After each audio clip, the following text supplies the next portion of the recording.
Radio Songgolangit. Informasi dan solusi.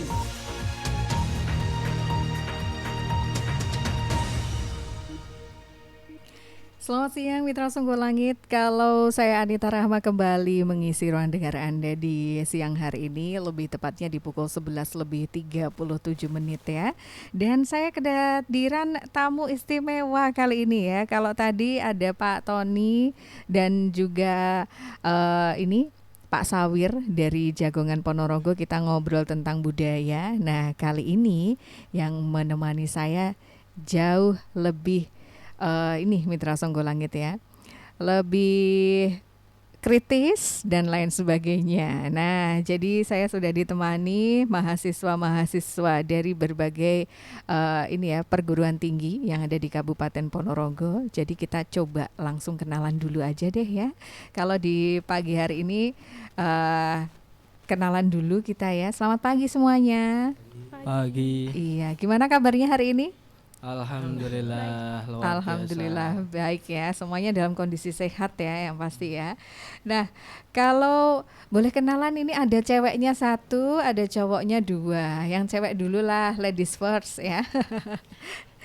Ya, monggo silakan kenalan dulu kita. Perkenalkan, nama saya Nuria Asmi Nismawati, biasa dipanggil Asmi, dari Universitas Muhammadiyah Ponorogo. Universitas Muhammadiyah Ponorogo, Mbak Asmi. Oke, yang kedua.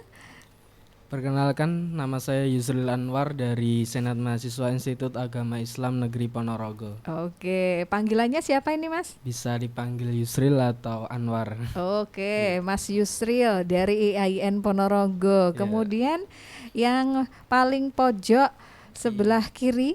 Ya, perkenalkan, nama saya Kausar Ahdanega Iswari dari Dewan Mahasiswa Universitas Darussalam Gontor Ponorogo. Oke, baik. Ada Mas Kausar ya. Saya baca namanya itu ada Mas Kausar dari Unida. Nah, jadi ketiga mahasiswa yang hadir di sini dari berbagai universitas Mitra Songgolangit ya. Kalau seperti yang kita tahu, ketiga mahasiswa yang ada di sini ini BEM semua ya? Ya, Bisa dikatakan kalau di organisasi mahasiswa itu kan ada lembaga eksekutif dan legislatifnya. Oke, baik. Nah, dari IAIN ini dari legislatifnya gitu. Oke. Oke lah, kita ngobrol-ngobrol aja langsung dengan mereka Mitra Songgolangit ya. Kalau berkaitan dengan isu yang sedang berkembang di wilayah Ponorogo, saya pengen tahu nih pendapat kalian ini bagaimana. Karena biasanya mahasiswa ini lebih kritis, kemudian juga punya pendapat yang berbeda, out of the box ya biasanya ya. Nah, kalau berkaitan dengan ini jalur satu arah yang ada di Ponorogo, pasti kan semuanya sudah dengar. Semua warga Ponorogo ataukah ada yang dari luar kota ini? saya sendiri luar Ponorogo. Oh, oke. Mas Kausar dari Unida ini luar Ponorogo ya. Mana ini, Mas? Dari Gresik. Dari Gresik. Oke. Kalau Mas Yusril? Saya dari Magetan. Magetan. Kalau Mbak Ismi? Dari Magetan juga. Dari Magetan juga. Tapi sudah lama ya. Kalau ini semester berapa sih kita ngomong-ngomong sebelum ke topik pembicaraan kita? Kayaknya mungkin saya paling muda di sini. Oke, semester berapa nih kalau Mas Kausar? Saya semester 6. Semester 6. Oke, kalau Mas Yusril? Alhamdulillah semester 8 ini. Semester 8. Oke, kalau Mbak Ismi? Alhamdulillah sudah lulus. Oh, sudah lulus. Oke lah, kita bahas tentang ini ya, berkaitan dengan tema yang saat ini menjadi perbincangan masyarakat dan juga warga net ini. Tahu kan ya kalau ada rencana atau wacana bahwasanya beberapa wilayah di Kabupaten Ponorogo ini akan dijadikan jalur satu arah, di antaranya Sultan Agung dan juga Ahmad Dahlan. Nah, kalau berkaitan dengan hal ini, pendapat dari kalian ini seperti apa? Nah, siapa dulu nih yang mungkin ingin menyampaikan? Dari Unida dulu. Oh, oke. Dari Unida dulu nih, dari Mas Kausar nih. Monggo Mas Kausar. Gimana pendapatnya? Jadi ini pendapat kami itu seperti ini.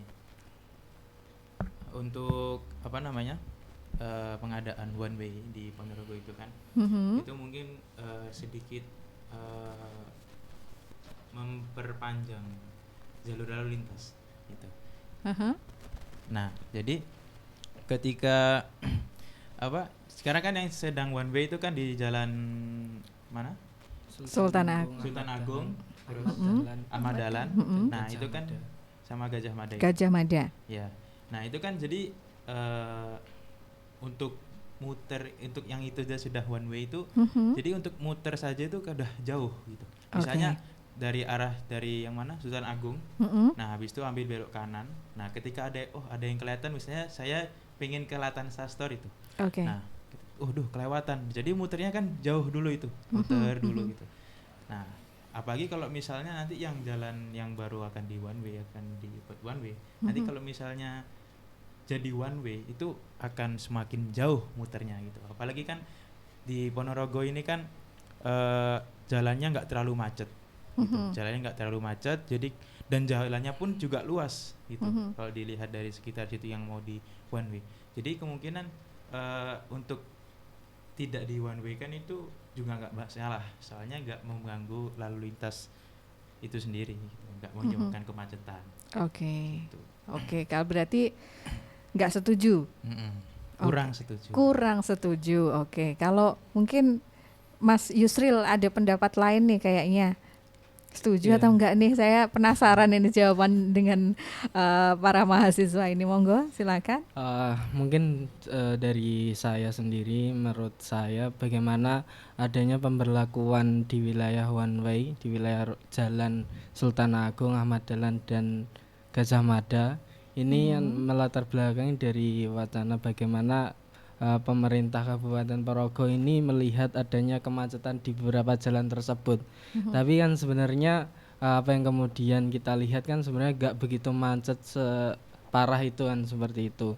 Mungkin saja perlu adanya penertiban di beberapa titik jalan tersebut itu mengenai beberapa parkir motor dan kendaraan dan lain sebagainya tersebut, sehingga itu akses mobilitas di masyarakat Ponorogo di wilayah jalan-jalan tersebut itu bisa lancar, mungkin seperti itu.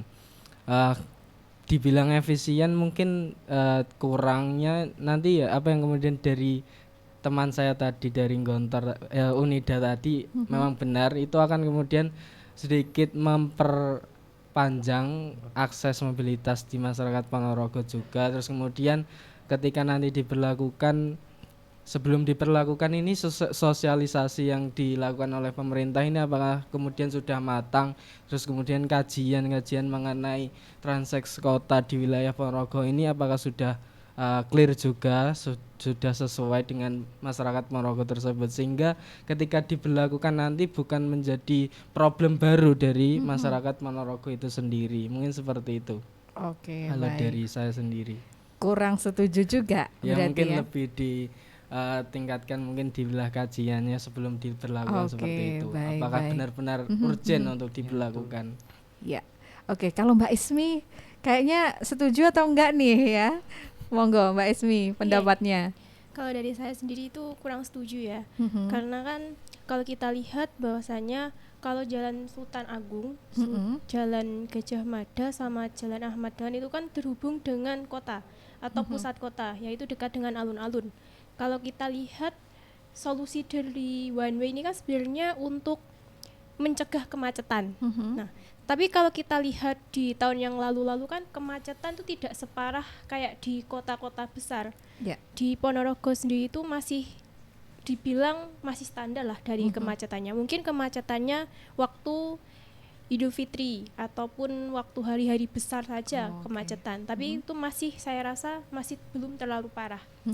Mungkin yang perlu diperhatikan dari one way ini kan perlu dikaji lagi lah terkait regulasinya. Mungkin memang dari Perda sendiri kan sudah ada aturannya terkait Undang-Undang Nomor 5 tahun 2011 di pasal 8 di ayat 1 itu kan memang dari kabupaten sendiri atau pihak bupati kan berhak untuk mengadakan jalan satu arah. Tapi perlu dikaji dahulu terkait undang-undang itu bahwasanya memang sudah perlu diberlakukan atau belum, perlu ada hal yang masih banyak hal yang perlu dikembangkan di Ponorogo ini selain di pusat kota. Karena saya rasa di pusat kota sendiri itu sudah berkembang, tapi di wilayah terpencil tuh masih belum tersentuh. Jadi perlu hal yang lebih urgent lah daripada di kota sendiri gitu. Daripada ini ya dibuat merata gitu ya kalau Iya, menurutnya Mbak betul. Ismi ya. Oke, baik.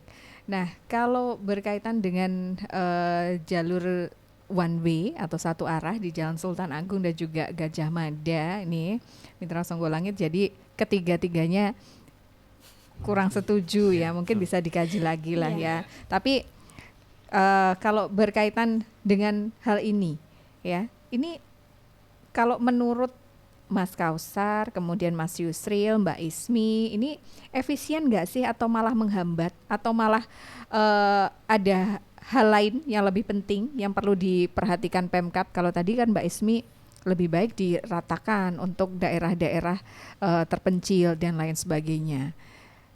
Mungkin ke Mas Yusril dulu deh. Siap. Mungkin kalau tadi lebih efisien atau tidak, bisa jadi keduanya, bisa jadi efisien atau kemudian bisa jadi tidak. Bisa jadi efisien ketika seluruh masyarakat ini sudah clear dengan bagaimana hasil kajian dari pemerintah Kabupaten Ponorogo mengenai hal tersebut, sehingga masyarakat memahami adanya kebijakan one way ini, sehingga tidak membingungkan bagaimana masyarakat tersebut. Apalagi ketika ada beberapa pedagang kaki lima terus kemudian juru parkir tersebut itu diberikan suatu wadah yang kemudian itu bisa kemudian memberikan solusi terhadap beberapa problem tersebut, mungkin seperti itu. Nah, kemudian ada hal yang kemudian perlu diperhatikan lagi, mungkin dari media sosial sangat sudah kita tahu bagaimana kondisi ruas jalan di beberapa sudut wilayah di Ponorogo ini memang betul perlu diperbaiki secara menyeluruh dan merata, sehingga itu yang kemudian perlu diperhatikan daripada kita sudah di kota ini sudah wilayah kualitas jalannya bagus terus kemudian sudah lancar, tapi masih itu yang kemudian menjadi titik fokus dari pemerintah. Padahal di secara keseluruhan di Ponorogo ini masih banyak perlu yang kemudian diperbaiki dan lain sebagainya. Lagi, dan kemudian gitu ya. juga di wilayah kondisi alam ekologi di wilayah Ponorogo juga yang perlu kemudian diperhatikan, seperti di TPA Amrican dan lain sebagainya, itu perlu kemudian diberikan solusi-solusi dari pemerintah kota. Mungkin seperti itu dari saya. Oke, baik. Nah, kalau Mas Kausar pendapatnya gimana nih? Ada yang lebih penting atau perlu diperhatikan lagi oleh Pemkab selain pemberlakuan satu arah di 3 kawasan ya? Oke, ya. Nah, mungkin kan kalau yang kami kira ya, kami baca itu kan adanya pemerintah untuk membuat ini kan untuk lebih ini loh ikonnya Ponorogo kan seperti itu. Nah, tapi kan perlu didahulukan yaitu apa sebenarnya urgensi dari adanya one way ini gitu. Nah, kalau misalnya urgensi itu untuk cocok dan sesuai untuk maslahat umat, ya ini kan umat kan masalahnya kan, jalan kan nggak cuma orang-orang Ponorogo sekitar kota aja, semua Ponorogo pasti melewati situ, apalagi ini pusat kota gitu. Nah, ketika urgensi itu cocok dan sesuai dengan maslahat umat, itu mungkin bisa alasan dari urgensi itu tuh mungkin efisien gitu. Nah, tapi di samping itu, ketika pemerintah ini terlalu fokus di kota, akhirnya jomplang. Yang pertama yang kota ini, Ponorogo nih kotanya bagus banget. Nah, tapi ketika geser ke Ponorogo agak ke pinggir dikit, agak kini, waduh, kok nggak rata ini. Nah, mungkin bisa fokusnya itu dibagi. Jadi ketika fokus di kota iya, tapi juga di sekitarnya itu diratakan. Nah, akhirnya tidak untuk pembangunan ini itu dengan sistem ini itu tidak terlalu menjomplang seperti itu. Oke, kalau Mbak Ismi mungkin ada tambahan lagi? Ya, mungkin yang saya sampaikan tadi ya di awal bahwasanya perlu kajian ulang terkait regulasinya, bahwasanya one way ini cocok atau enggak, sesuai atau enggak, dan udah dikaji terkait jalannya bagaimana. Terus nanti kan setiap apa yang di Pemkab lakukan itu kan pasti ada efek buruk dan baiknya.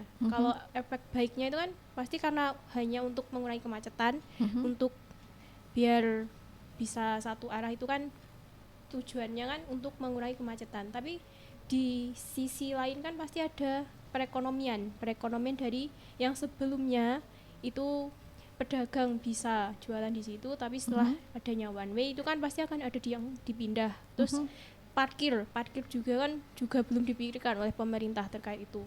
Terus efisien waktu juga, karena adanya one way ini kan pasti yang deket jadi jauh, Betul. yang jauh Iya. makin jauh. Betul. Oke, baik.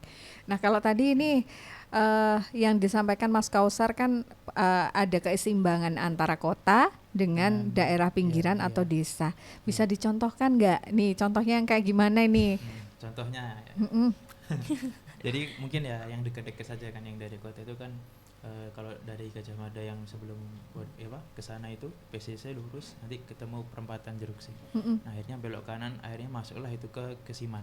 Mm-mm. Nah, ya jalannya IAIN Umpo ke Unida lah ya itu. Iya. Nah, itu kan dari kualitas ini ambil jalannya ya. Mm-mm. Dari kualitas jalan pun itu hampir jauh beda dengan apa yang ada di kota, yang di Aha. daerah-daerah yang mau di one way kan ini. Dan juga apa namanya kan bisa untuk yang aksesoris jalan itu bisa dialokasikan ke perbaikan jalan yang dekat dengan wilayah kota seperti itu. Itu salah satu contohnya. Salah Yang satu dekat contohnya. saja kurang terpegang, Oke. apalagi yang jauh-jauh lagi. Oke, berarti kawasan ini ya Siman ya. Iya. Kalau Mas Yusril bisa dikasih contoh nggak kalau menurut Mas Yusril tadi berkaitan dengan pemerataan tata kelolanya itu jangan aja di kota tapi di pinggiran juga iya dong gitu kan ya. Ya mungkin Yang apa ini contohnya, yang daerah mana mungkin misal? mungkin kalau seperti apa yang kemudian dikatakan tadi, memang hampir sama dengan beberapa titik di dekat kota, tapi jauh lebih parah lagi dengan kondisi-kondisi di wilayah titik-titik di pinggir-pinggir desa, mungkin di wilayah seperti Jalan Ngerayon. Padahal kalau ngomong lokasi pariwisata di Ngerayon dan lain sebagainya itu sangat bernilai atau kemudian bisa menunjang anggaran dari pendapatan di wilayah Ponorogo itu sendiri dari pariwisata tersebut, sehingga pembangunan di wilayah beberapa hal dengan mempertimbangkan AMDAL, analisis dampak lingkungan alamnya, itu bisa kemudian menjadi nilai dari Ponorogo itu sendiri gitu. Oke. Tapi Mbak Ismi kalau mau pulang ke Magetan jalannya aman kan ya? Ya, ada yang aman, ada yang enggak. Ada yang aman, yang perbatasan Ponorogo Iya. Magetan gimana nih? Kalau biasanya kan jalan yang perbatasan Magetan Ponorogo itu kan biasanya lewat Danyang ya. Nah, itu kan yang Sukosari. Ya, Sukosari. Ya, itu kan masih banyak lubang juga. Oke. Terus perbatasan yang lain kayak Wonogiri Ponorogo juga kan, Wonogiri yang di Jateng sana sama sini kan juga masih belum. Jadi belum masih ya. masih banyak urgen-urgen yang perlu diperhatikan sama pemerintahan Ponorogo ini daripada di pusat kota sendiri. Oke, baik. Nah, berarti intinya harapannya dari 3 universitas yang ada di Kabupaten Ponorogo ini harapannya dikaji lagi ya berkaitan dengan perda dan juga adanya rencana untuk jalur satu arah di kawasan Kabupaten Ponorogo, yaitu Jalan Sultan Agung, kemudian Ahmad Dahlan dan juga Jalan Gajah Mada. Oke deh, semoga dinas terkait ini mendengarkan ya dan bisa ini ya, unek-uneknya para mahasiswa ini bisa tersampaikan. Nah, kita ke topik lain boleh? Boleh. Boleh ya. Boleh. Kita pengen tahu nih pendapat kalian itu seperti apa berkaitan dengan dunia politik kalau yang ini nih. Ini kan kita lagi panas-panasnya, lagi hot-hotnya ya berkaitan dengan dunia politik. Nah, apalagi sebentar lagi besok aja udah masuk bulan Februari ya. Berarti tinggal hitungan hari kita akan melakukan pesta demokrasi. Nah, pendapat kalian nih bagaimana tentang politik di Indonesia yang saat ini menjadi simpang siur dan juga terus naik turun beritanya tentang pemilu, terutama berkaitan dengan pemilihan capres dan juga cawapresnya.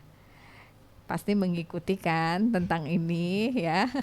Karena ini selalu jadi topik utama perbincangan masyarakat ketika ngobrol, ngopi. Nah, yang dibahas capres dan juga cawapres mulu ya. Kalau pendapatnya dari Mbak Ismi dulu deh, gimana berkaitan dengan hal ini? Oke. Kalau terkait politik kan hal yang sangat sensitif ya, Mbak, kalau kita Betul. bahas. Apalagi kalau di luar sana kan pasti bahasnya politik terus. Nah, demokrasi di Indonesia ini saya rasa masih minim ya, apalagi terkait dengan adanya senggol menyenggol satu sama lain, apalagi di media sosial. Pasti post-post hal yang nggak usah pilih capres yang sana, kan yang sana tuh kayak gini loh ya. Nah, hal kayak gitu yang menurut saya tuh masih menjadi hal yang sangat disayangkan, bahwasanya kenapa sih harus kayak gitu senggol menyenggol, kan itu hak pilih kita. Saya mau milih siapa itu kan terserah saya, itu kan hak saya.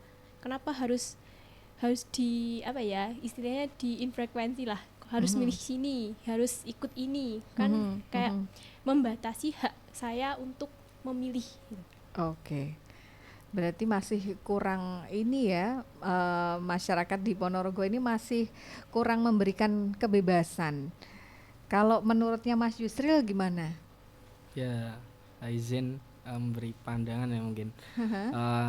Melihat kondisi demokrasi saat ini memang sangat riskan sekali dengan bagaimana kita menentukan pilihan, dan kemudian itu digemudi dengan media sosial yang kemudian secara terang-terangan, secara luas kemudian menyebarkan bagaimana sudut pandang mengenai beberapa calon, terus kemudian mengenai beberapa kandidat dan lain sebagainya.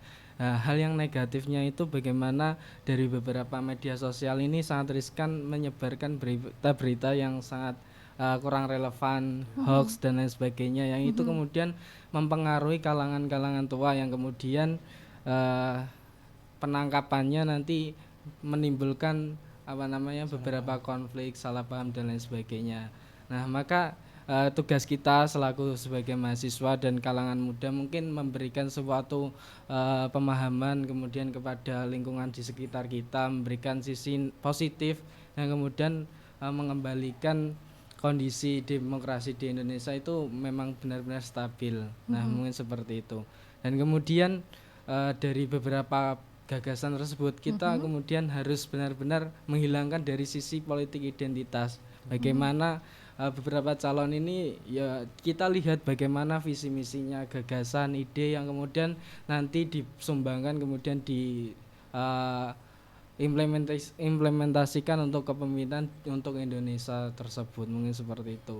Nah, untuk pilihan ya kita kembali lagi pada diri kita masing-masing, karena demokrasi di Indonesia saya rasa harus kita perjuangkan, yaitu mengenai dari rakyat, oleh rakyat, dan untuk rakyat, mungkin seperti itu.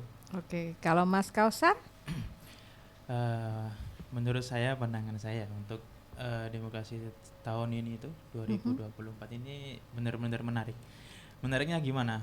Datanglah di situ tiga pasangan gitu kan, tiga paslon dengan ciri khasnya masing-masing, dengan gagasannya masing-masing, dengan idenya masing-masing, dengan backgroundnya masing-masing.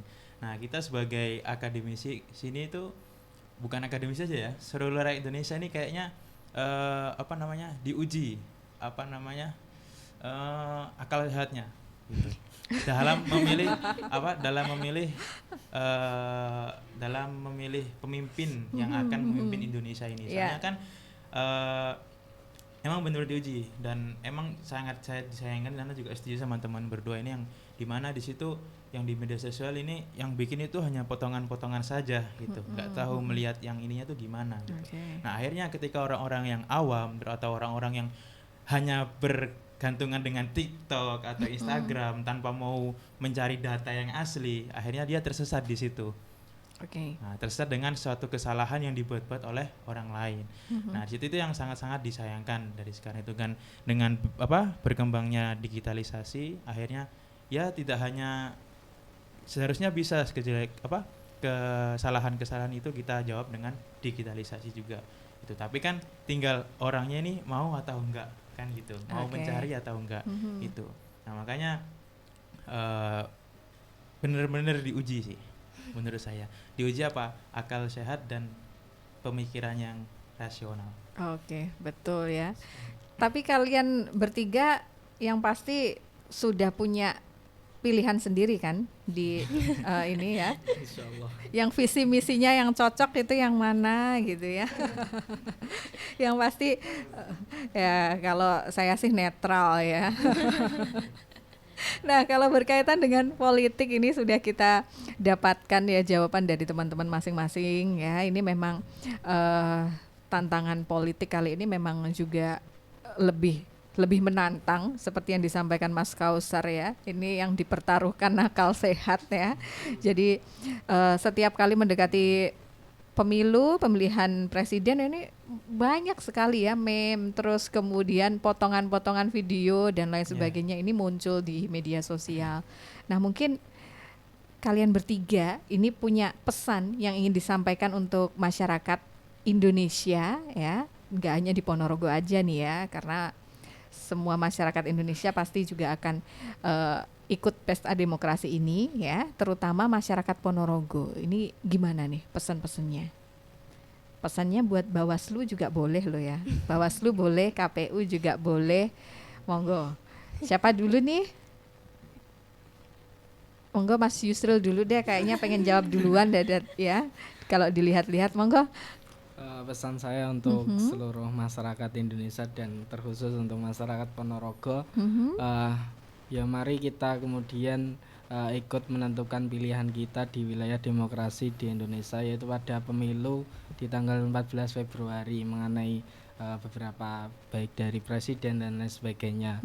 Hal itu akan menjadi penentu bagaimana kedepannya di Indonesia. Maka mulai dari hari ini mari kita lihat bagaimana beberapa kandidat dari calon tersebut, mana yang kemudian dari dalam diri kita sesuai dengan akal pikiran kita, akal sehat katanya Mas Kausar tadi, yaitu sesuai dengan yang paling pantas menurut gagasan dan visi misinya dari pandangan kita masing-masing.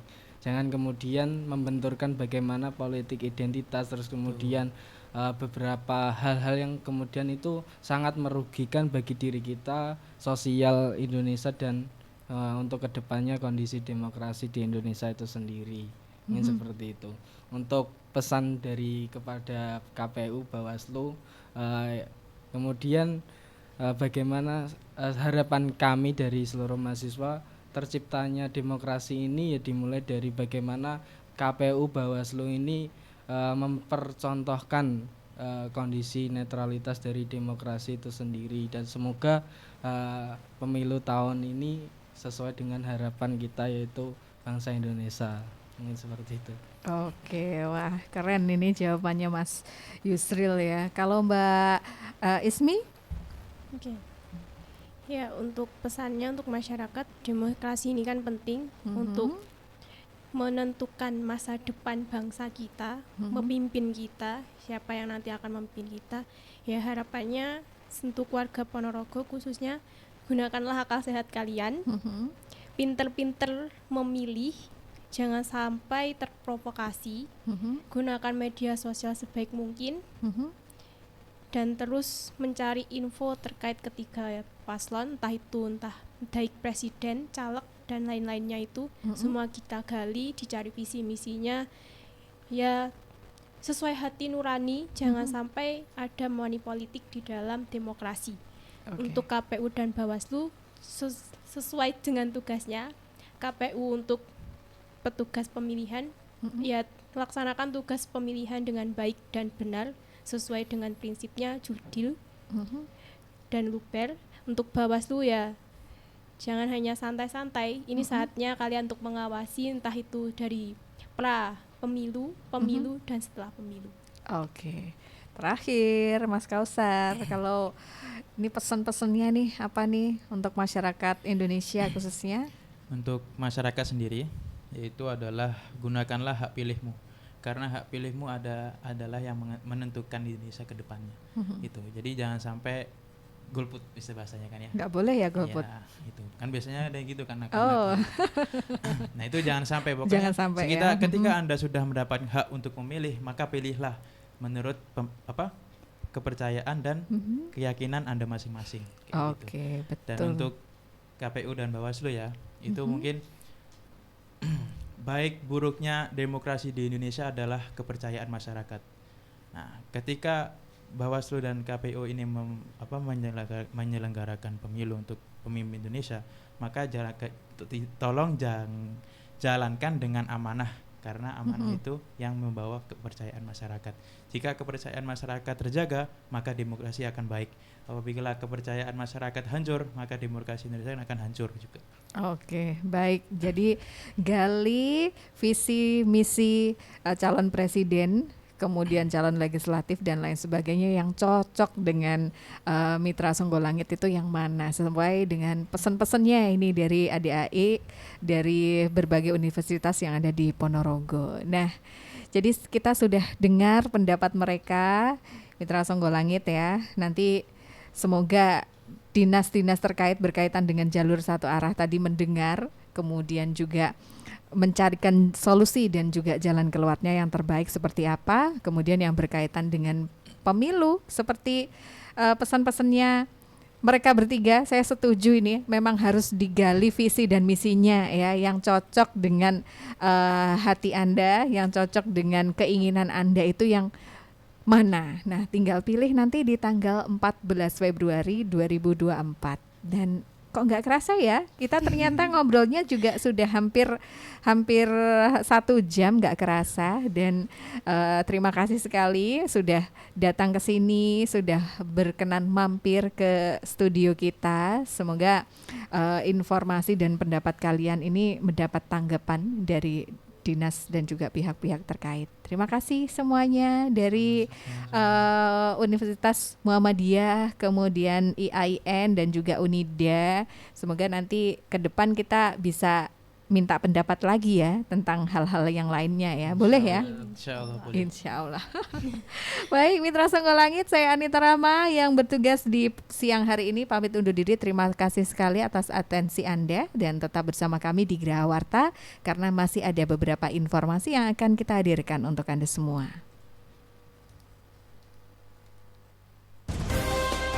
Radio Songgolangit. Informasi